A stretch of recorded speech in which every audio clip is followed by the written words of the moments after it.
somewhere between the coast of Florida, the shores of Puerto Rico, and the islands of Bermuda. There lies a stretch of sea so infamous, it has become legend. A place where compasses spin for unknown reasons, where calm skies can turn violent in seconds, where ships vanish and planes disappear without a trace. It's a region whispered about in hushed tones, feared by sailors and cursed by history. They call it the Bermuda Triangle, but names don't do it justice. Because this isn't just about storms, or equipment failure, or human error. This is about something deeper, something stranger, something that defies explanation. Over the decades, more than 1,000 lives have been swallowed here. Entire squadrons of military aircraft, merchant ships, fishing boats, yachts, and even a nuclear-powered submarine. Gone, without distress calls, without wreckage, without answers. What really happens inside this triangle of terror? Are we dealing with unpredictable weather, magnetic anomalies, or something far more terrifying? In this episode of Fascinating and Strange, you'll hear the chilling accounts of those who dared to enter this watery graveyard. From a flight of Navy bombers that vanished without a trace, to reports of time distortions and impossible disappearances. The ocean holds many secrets, but in the Bermuda Triangle, those secrets don't like to stay quiet. Let's begin.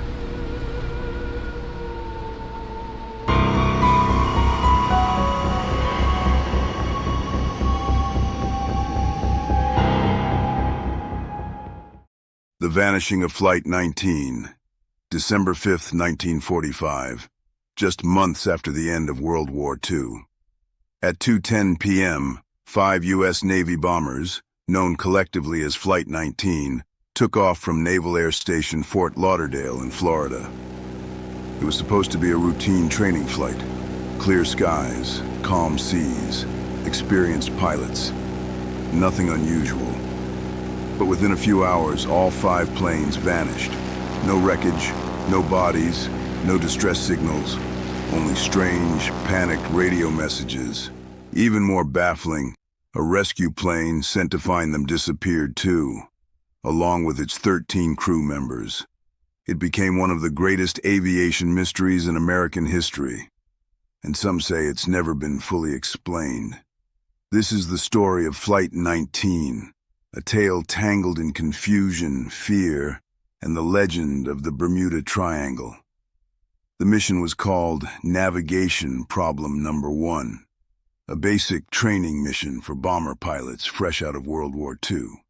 The assignment: fly east from Fort Lauderdale, then turn north, then back west, forming a triangle over the Atlantic. A standard exercise that pilots completed dozens of times. Flight 19 consisted of 5 TBM Avenger torpedo bombers. The 5 planes carried 14 men total. The planes were powerful, rugged machines designed for battle. They were known for sinking Japanese warships and were very capable planes. At the head of the formation was 28-year-old Lieutenant Charles C. Taylor, a seasoned combat veteran with over 2,500 flight hours. He wasn't a rookie. By all accounts, these were capable, well-trained men, yet none of them would return. Weather reports called for mild conditions. Fuel tanks were full. The mission should have taken just 2 hours, but less than 90 minutes into the flight, things began to unravel. At around 3:40 p.m., a strange radio message crackled over the naval communications line. The following information is an excerpt from the Naval History and Heritage Command. At approximately 3:45 p.m., Fort Lauderdale's flight tower received a message from Taylor, who reportedly sounded confused and worried. "Cannot see land," Taylor said. "We seem to be off course." "What is your position?" the tower responded. Then there were a few moments of silence.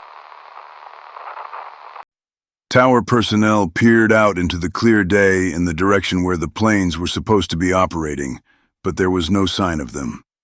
Everything looks strange, even the ocean!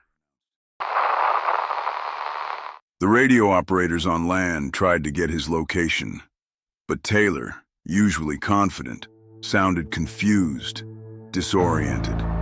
He believed his compasses had failed and that the squadron had somehow drifted far east over the Florida Keys. But based on flight records, they were likely north of the Bahamas, still within range of a land. According to the Naval History and Heritage Command, it appeared from intercepted radio communications that Taylor handed over leadership to another pilot in the mission.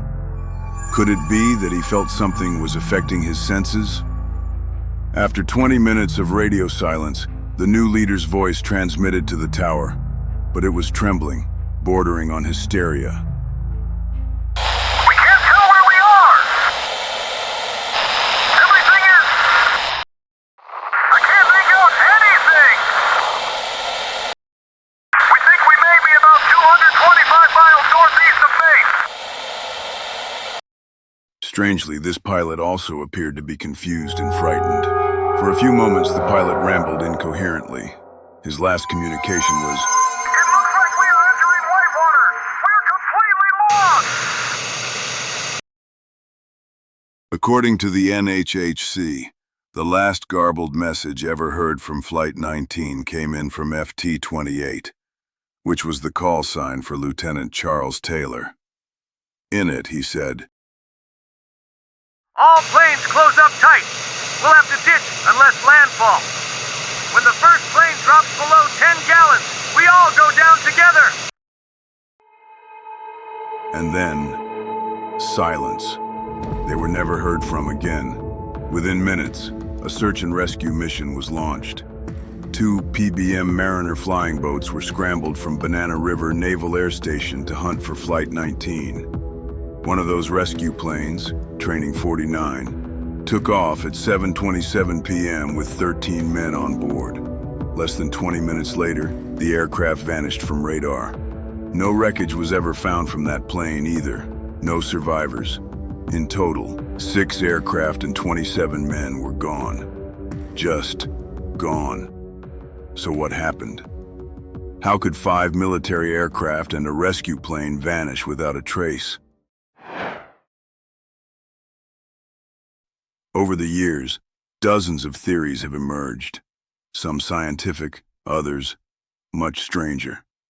The Navy's official report originally blamed Taylor, suggesting he became disoriented and led his squadron away from land until they ran out of fuel and crashed into the ocean.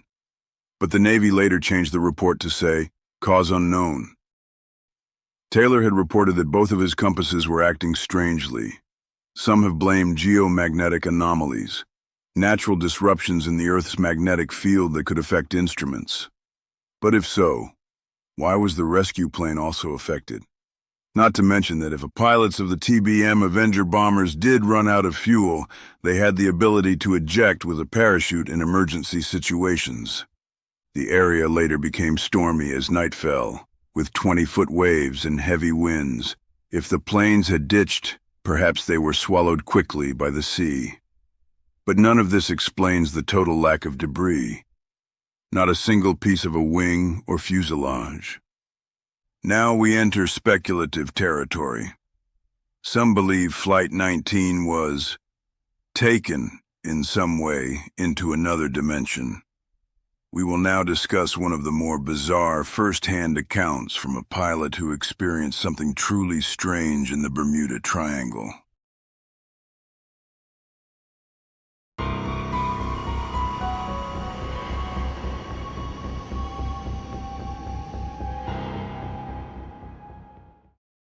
Have you ever heard of a man who swears he slipped through time itself? In December of 1970, pilot Bruce Gernon took off from the Bahamas in a small plane. What happened to him in the sky that day has become one of the most compelling and hotly debated mysteries of the Bermuda Triangle. Gernon insists he encountered something beyond normal weather, beyond normal science, a strange, swirling cloud that pulled him inside. and spat him out in what he describes as a time warp. It was December 4th, 1970. Bruce Gernon was just 23 years old, a young man, but already a licensed and experienced pilot.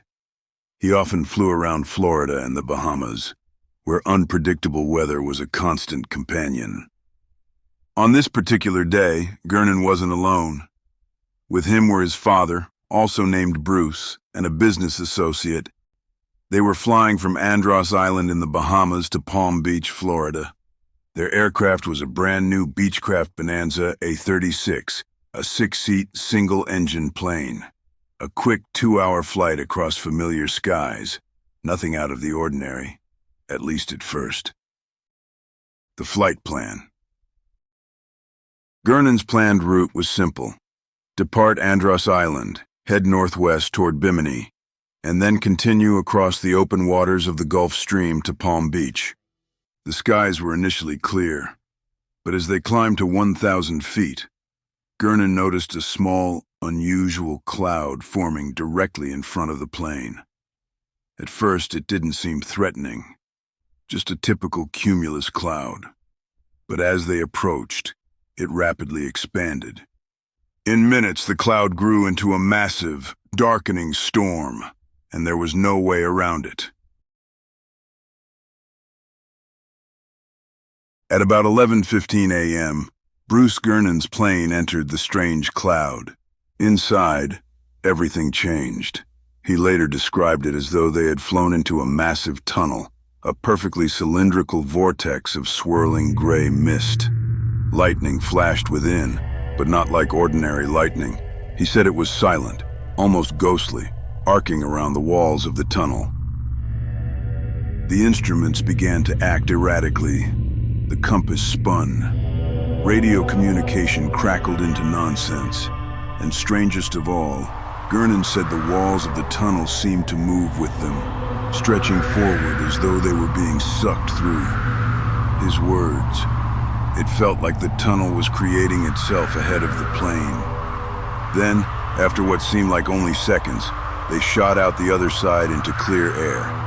But what they saw next left them speechless. According to the flight plan, after leaving Andros, they should have been over the open waters of the Gulf Stream. Instead, they were shocked to see the coast of Florida directly below them. Somehow they had crossed 250 miles of ocean in less than half an hour. Even at maximum speed, their plane should have taken at least 75 minutes. But the most chilling detail, Gernon later claimed he experienced what he could only describe as missing time. He said the hours did not add up, his clocks didn't match. It was as if part of the flight had been erased. In the years following, Gernon tried to make sense of what had happened. He coined the term electronic fog for what he witnessed surrounding his plane as he traveled through the cloud tunnel. Electronic fog. He described a kind of charged mist that clung to his plane during the flight. It wasn't ordinary water vapor. It seemed alive, latching onto the wings and interfering with the navigation instruments. He believed this fog was an electromagnetic phenomenon, possibly unique to the Bermuda Triangle. Could something like this explain the mysterious disappearance of Flight 19, or even other aircraft and ships lost without a trace over the decades? A mist that scrambles instruments, disorients pilots, and hides entire vessels from radar. It's a chilling possibility. Perhaps the Triangle isn't just a region of bad weather or navigational error.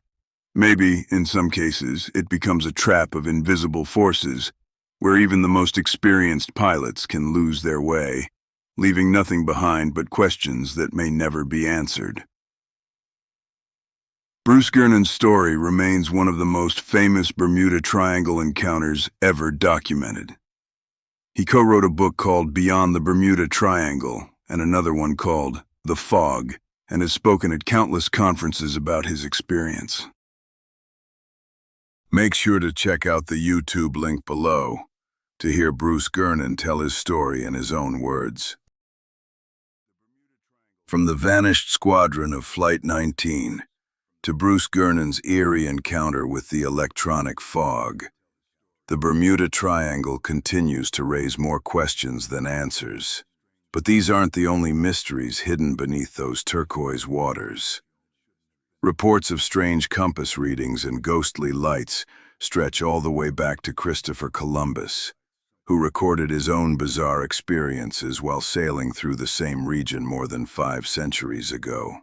Whether it's planes, ships, or UFO sightings, the Triangle remains a place where logic seems to falter, and the unknown still reigns. If you've enjoyed exploring these strange and fascinating stories, don't forget to like, subscribe, and share for more journeys into the mysteries that refuse to be explained.